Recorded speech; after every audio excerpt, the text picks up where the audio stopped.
Today, in current events from a Christian perspective, Trump is accused of literally demolishing the White House, like just smashing it to bits, that there's nothing left. We don't even really know if there's anything left of the White House anymore. The question is, what is the real story? Did he just get tired of living in the old house and, decide to finally upgrade the White House to Trump Tower 2?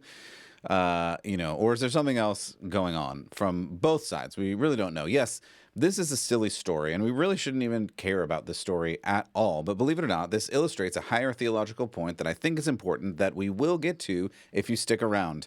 I'm Matt Odegaard, and this is Church Public.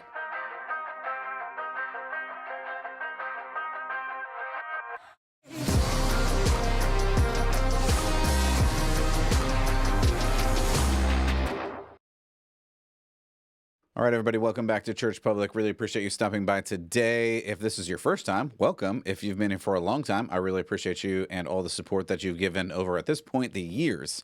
Yes, there's a lot going on in the world. Ultimately, what I want you to do is learn how to live out your faith, and we do that through current events from a Christian perspective, because as I surveyed the landscape a few years ago, several years ago at this point, and even today, as I survey the landscape, there are very few people out there from a Christian perspective looking at current events. There's a lot of conservative perspectives. There's a lot of liberal and leftist perspectives. But as far as taking that next step and saying, well, I'm going to hold up my Bible as we talk through this and figure out, is this a conservative thing? Is it a liberal thing? Is it a Democratic thing? Is it a Republican thing? Is it left? Is it right?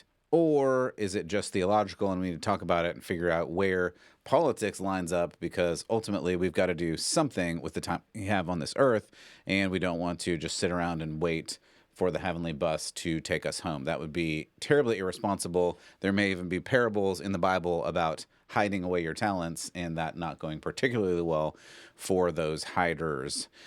Okay, so if you're just listening, really appreciate you.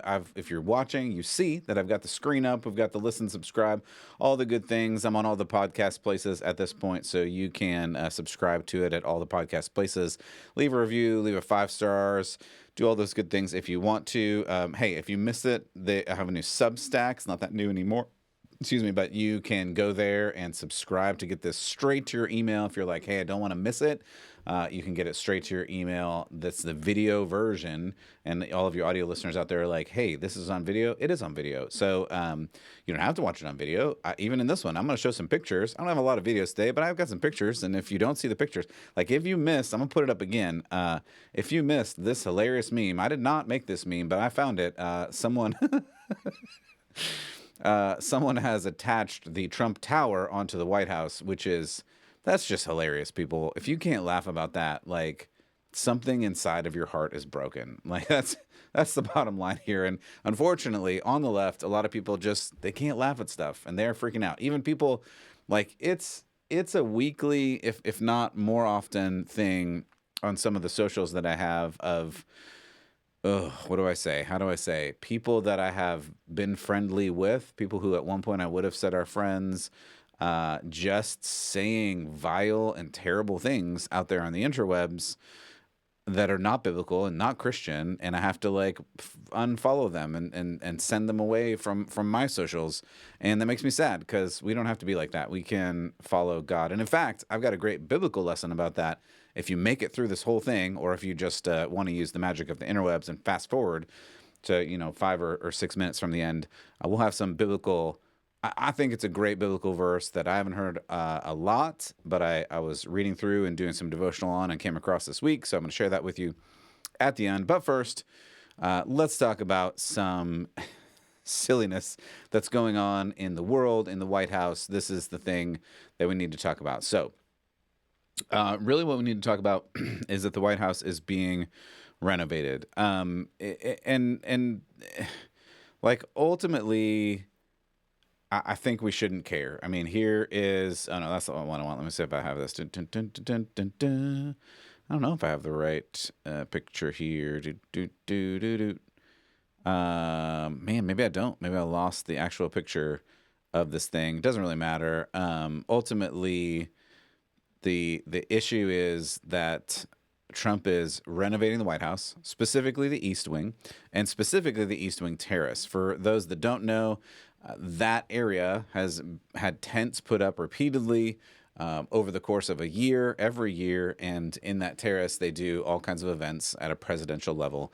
So Trump, and in fact, this is not a new thing. I saw a clip. I didn't pull it, but I saw a clip of him talking about this years and years ago, saying he would front the cost and pay for a ballroom because it's silly that all these people dine outside of the White House instead of having a room that they can have events.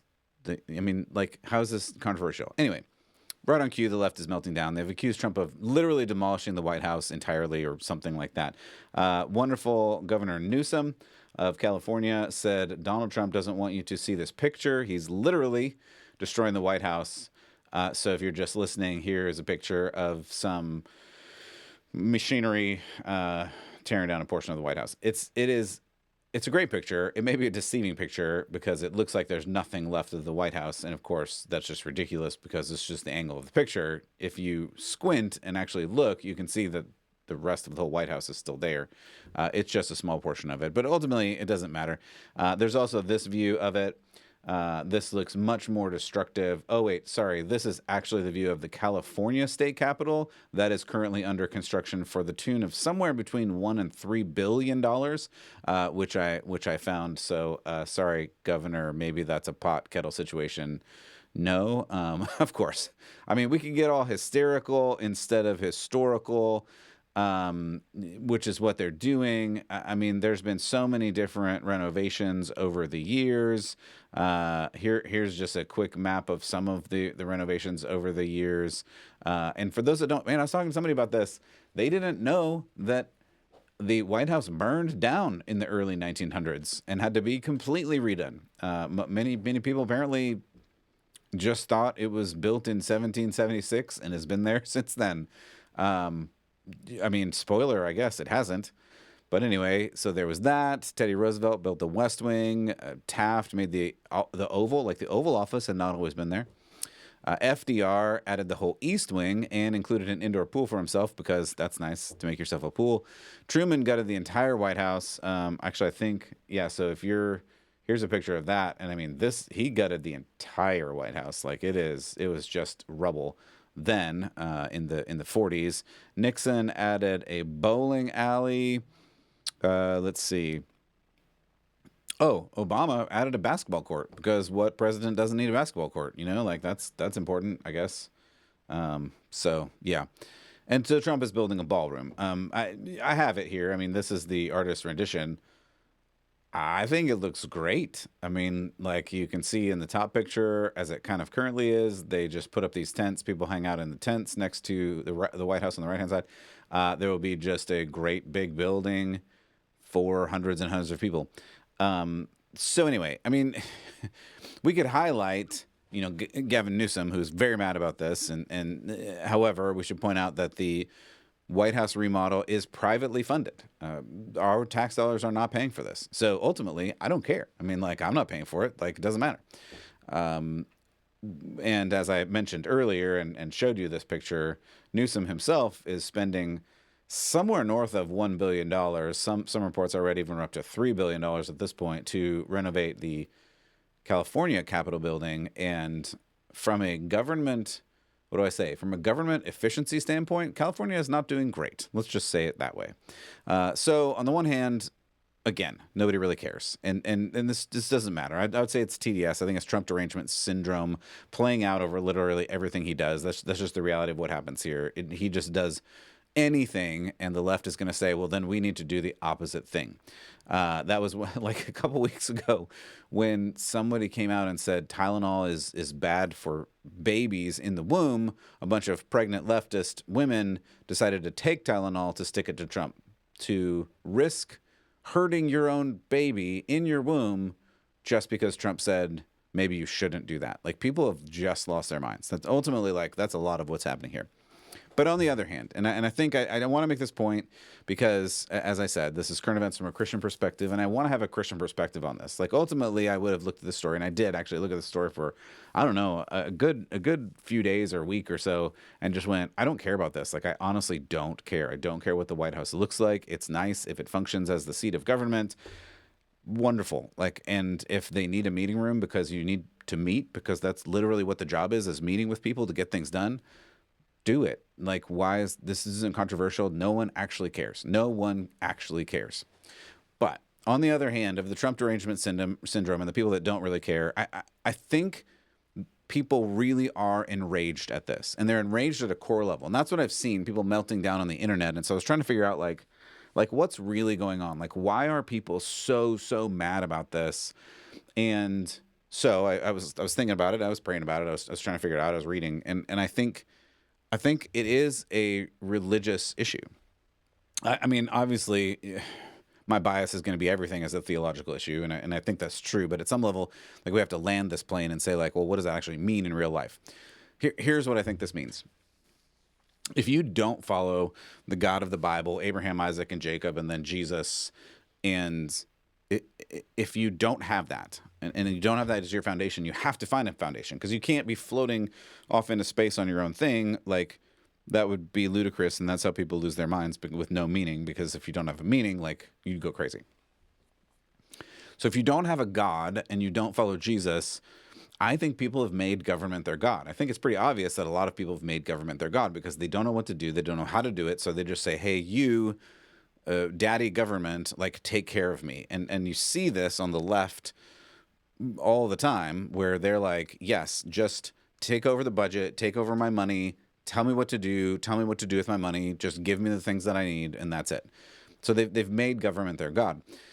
And the White House is the sacred seat of power. So when you put this into a religious context and you realize the government is their God and the White House is literally the sacred seat of power, and you've heard the left say this over and over again, my sacred democracy and the sacred throne of democracy or whatever, like, that's it. The White House is literally the sacred seat of power.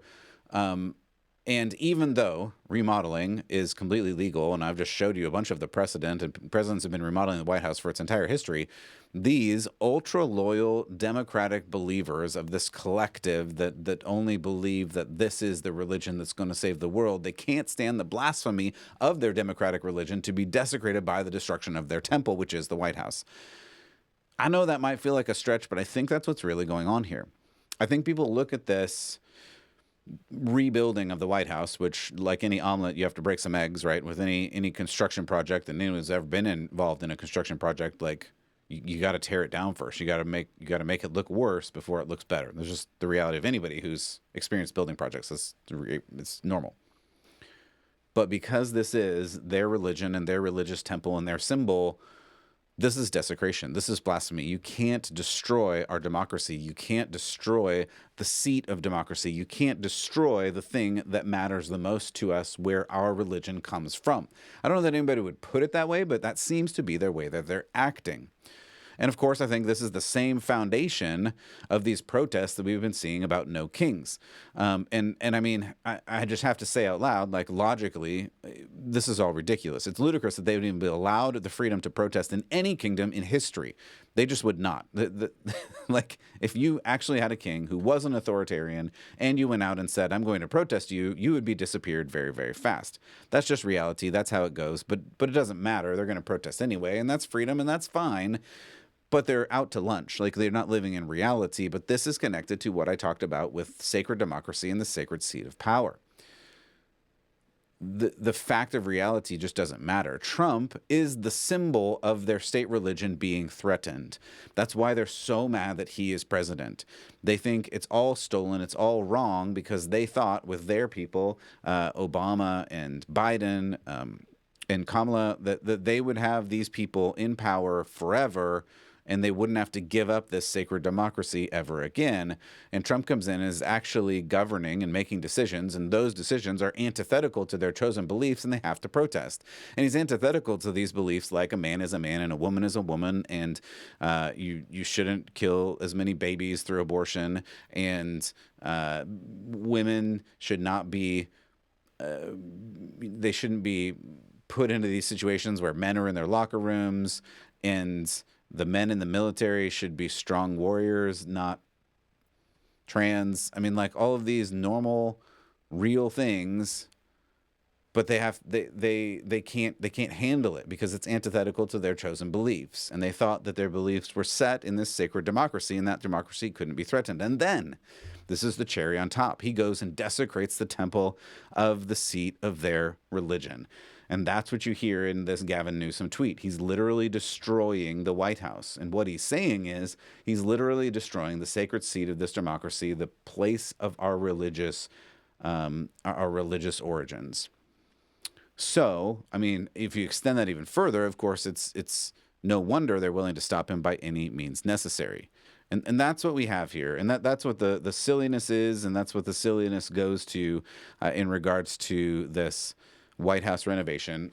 On the one hand, I don't think it's a big deal. And on the other hand, it is a big deal to the left, and it is a big deal to many who subscribe to this idea that is not Christian, that is not godly, but they have to have something to put their hope in, something to put their foundation in, and what they've put it in is the laws and the democracy, thinking that that is going to save them and provide them salvation. And of course, and sadly, it won't. All right, let's look at some headlines. I'll just go through these quickly. The SCOTUS, Supreme Court of the United States, is going to hear a case about same-sex marriage. The U.S. Supreme Court has scheduled a private conference November 7, coming up in just a couple weeks here, to decide whether to hear a case brought by former Kentucky County Clerk Kim Davis, seeking to overturn Obergefell versus Hodges, which guaranteed nationwide same-sex rights. Staver, attorney for Davis, told Newsweek that Obergefell, quote, has no basis in the Constitution. He went on to say this could be overruled without affecting any other cases, and it's on an island of its own creation, end quote. In Davis's petition filed for the Supreme Court, her attorney raised religious objections to same-sex marriage, and the Supreme Court confirmed that they're going to consider this on November 7th. Staver wrote, Obergefell was egregiously wrong, deeply damaging, far outside the bound of any reasonable interpretation of the various constitutional provisions which it vaguely pointed, and set out on a collision course with the Constitution from the day it was declared. He said it, quote, presents the ideal opportunity to revisit substantive process that lacks any basis in the Constitution. He went on some of these things. I think what I want to say is this Obergefell decision basically gave a nationwide right, quote unquote, to marry as same-sex couples. But the reality is, from a biblical perspective, that's not real. From the beginning, God created man and woman. That's Genesis 1 and 2. Matthew 19 talks about how Jesus talks about how marriage is between a man and a woman, and God hates divorce. And you should leave and cleave because the man and woman are united into one flesh, and obviously a man and a man cannot do that, and a woman cannot do that. So by redefining marriage and redefining family, actually this opened up the floodgates into this whole trans shenanigans, because once you don't know what a man is, then it doesn't matter if you're a man or a woman or a horse, because it's all the same. That's where you get LGBTQAAIP hashtag ++ squiggle emoji $, because there's no limiting principle on this. If a family can be defined as anything you want it to be, then a family can be defined as anything you want it to be.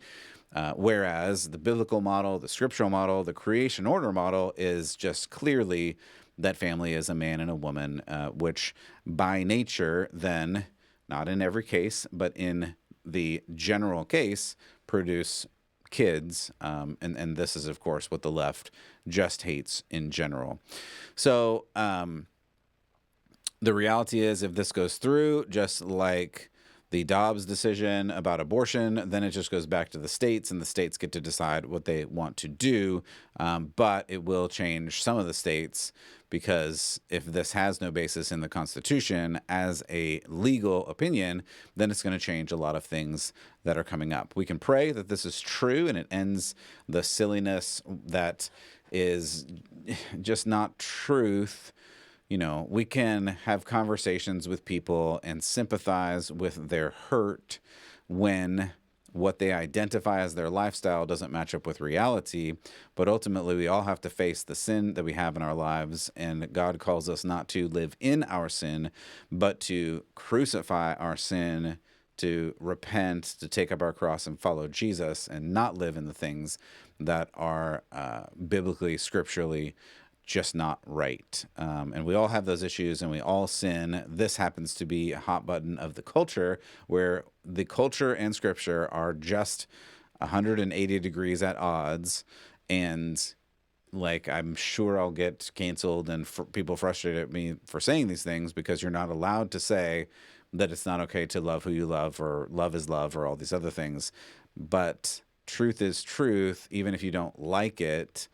And that's the reality of it. And from a relational standpoint, we can be graceful about it and we can have graceful conversations about it. But from a truth standpoint, we have to say the true things because we have to educate ourselves. We have to educate our kids. We have to educate the communities of what is real and what is a lie. So let's keep going. Oh, this is a weird one. I'm forced it's California again, but this one's just strange, and it's I guess a note to my California friends. California signed a bill promoting LGBT online communities, potentially connecting kids with predators. So there's a new California law that Governor Newsom signed October 10 called AB 727 that is in honor of World Mental Health Day. But what it does is mandates that student ID cards for public middle schools, high schools, and colleges have contact information for the Trevor Project. Now, the Trevor Project is an LGBT activist group and suicide prevention organization whose online platform, Trevor Space, has raised alarms over inadequate age verification. So what this does, again, is it puts on their ID cards this website. So these kids, I don't know how many kids, tens of thousands of kids, hundreds of thousands of kids, like, are going to be carrying around these ID cards with this thing on that says if you need help, call or check it out, which, again, could inadvertently put children at risk. The Gonzalez, who is the Democrat from L.A. assembly member, has sponsored this and said, quote, "It's a lifeline for our queer youth. When Donald Trump and the federal government turn their backs on LGBT-identified youth, California steps up with the signing of AB 727. We're sending a clear message. Our youth are seen, valued, and never alone," end quote. But here's the problem. The Trevor Project sponsors some, what I would say are interesting or weird or strange things, like the Vista Unified School District in San Diego. Students were required to participate in a quote-unquote coming out stars role-playing activity. The activity instructed students to imagine each of you is now gay or lesbian and you're about to begin your coming out process, and how would you do that? That's not good. But the Trevor Space is really the bigger concern. So that's an online community. It's supposed to be for people between 13 and 24 years old. There's over 400,000 members across the world, across the globe. You can find support groups and make friends in a moderated online safe space. However, the California Family Council, law enforcement, and educators have argued that the platform's lack of robust age verification creates risk for exploitation.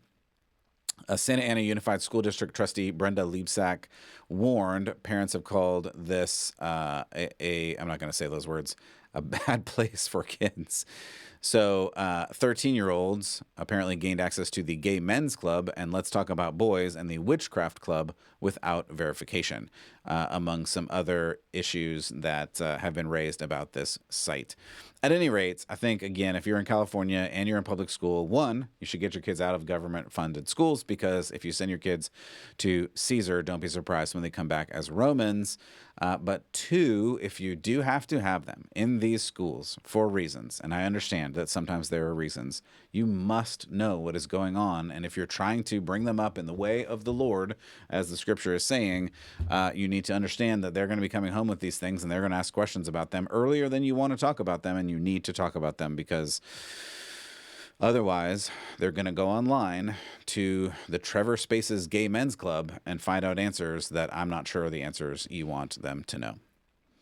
All right, let's look at another thing here. Oh, this is an ongoing piece that we've talked about before, but it continues to just be a mess. And it's California again. Why is everything in California? Anyway, high school girls volleyball team has now forfeited over 10 games because of this trans player.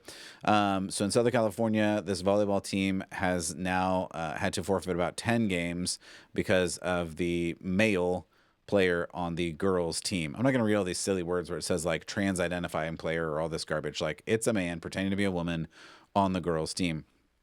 Patriot High School in Jurupa Valley forfeited against Jurupa Valley High School. And there's a bunch of other high schools listed here. Again, basically, there were problems raised, questions, concerns raised by, in this case, the mother of one of the other players, because the girls wanted to play in this volleyball team and they look across and see that's not a girl. So there's a whole bunch of schools listed here: Riverside, Orange Vista, Rim of the World, Yucaipa, San Dimas. Ultimately, there's been a federal lawsuit filed in U.S. District Court for Central District on behalf of 3 female athletes, accusing the California Department of Education of violating Title IX because of this allowment of this male to compete in the female sports. They said, quote, "It leads to unfair athletic competition, safety risks, sexual harassment, deprivation of equal educational opportunities, resulting in harm to plaintiffs and many other female athletes," end quote. President Trump appeared to single out this player, and I was going to post a picture of this player. I decided not to. If you look this up, and it is not hard to find, it's pretty obvious this player is not a girl. I'll just say it that way. It's pretty obvious this player is all done up, but not a girl. And you all know, I mean, if you're listening and still at this point haven't thrown your phone out the window or sent me, hate mail, you know that men and boys should not be in girl sports. They shouldn't be in girl spaces. Like, it's not good. It's not safe. It's a lie that men can become women. All of these things are true, and we need to frown on this whenever we can. And as parents, especially, we need to go into these spaces and say, no, 1, he shouldn't be playing. 2, there's no way my girl's going to play against this dude. Like, that's it. It's easy as that. All right, let's wind down here. That was enough headlines for now. That was depressing. So don't get too down. Don't get too depressed. Let's talk about some theology thoughts for today. All right. Here's what we want to do. Because we were talking about truth, and I came across this for the truth, and I felt like talking about it was great. So I wrote down this: tell the truth no matter what. Galatians 4:16, Paul is dealing with this issue, and he just says, I know you're upset. He says, Galatians 4:16, "Have I become your enemy by telling you the truth?" Have I become your enemy by telling you the truth? So this is a fun verse. It's not a fun verse. It's a terrible verse, but it's also true. So have I become your enemy by telling you the truth? I think it feels like this sometimes. Paul noticed when he talks to the Gentiles in Galatians, this is just real, and I think this is still true today.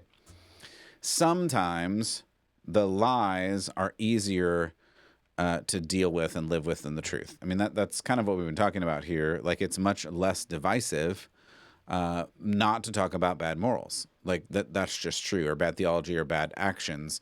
I can say that I've lost friends, I've lost family by sharing the truth of the Bible and true things that I see in reality and in culture. And if you take a stand for Jesus, you will experience these losses too. You will get to this place where, and Paul says, have I become your enemy by telling you the truth? People will consider you an enemy if you say true things. Yet, you're called to live in the truth. You're called to leave the darkness. You're called to live in the light. You're called to let your light shine. These are all things that Jesus has told us. This light, this truth, it will inescapably cause anger and resentment to those around you. But you have to remember, and this goes back to every story we've talked about today, and really every sin and every problem, again, even 2,000 years back to the Galatians that Paul was talking to. You have to remember that people are not actually mad at you. And this was hard for me early on when I was younger, and some of the people around me were just really mad at me for saying true things into their life. I had people leave. I had people I won't get into too many personal stories here, but I experienced personally a lot of hurt because I would say, hey, this isn't the way a Christian lives. And they would say, I hate you and I'm never going to talk to you again. And that was really hard because I want people to be happy. I want people to find the abundant life that Jesus says they can have. But I can't lie. I can't lie to them just to make them happy, because ultimately what I know, and this is the true hard thing, lying to people doesn't make it better. It just makes it pacified for a moment, and then eventually they realize it was just a lie. And it's harder even at the end to dig out of that lie than to deal with the harsh truth earlier. And of course, we have to have grace in all this, but you have to remember they're not mad at you. People run to the farthest reaches of the earth to escape the reality that they need a savior. I mean, just look at the story of Jonah. That's all about this. But the great news, this is the great news, is that Jesus is the way and the truth and the life. All of those things are contained therein, that John 14:6 verse. And Jesus reminds us, I'm the way, I'm the truth, I'm the life. And Jesus says that truth is going to set you free. So you may say things that people don't like. You may say truths that just make them angry at you, like just viscerally angry at you. And you have to realize they're mad at themselves. They're mad at their lies. They're mad at their circumstances. But ultimately, what they could have is the peace that passes all understanding in Jesus Christ. And that's the only place it comes from. And that truth will set you free. That'll do it for me today. For Church Public, I'm Matt Odegaard, and I hope that you will keep the faith.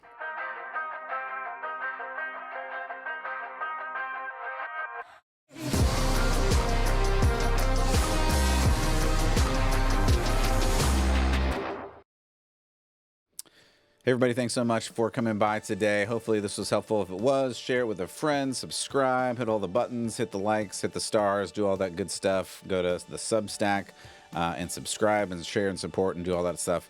I love you. I appreciate you. I hope that you continue to grow in God and keep the faith. We'll see you next time.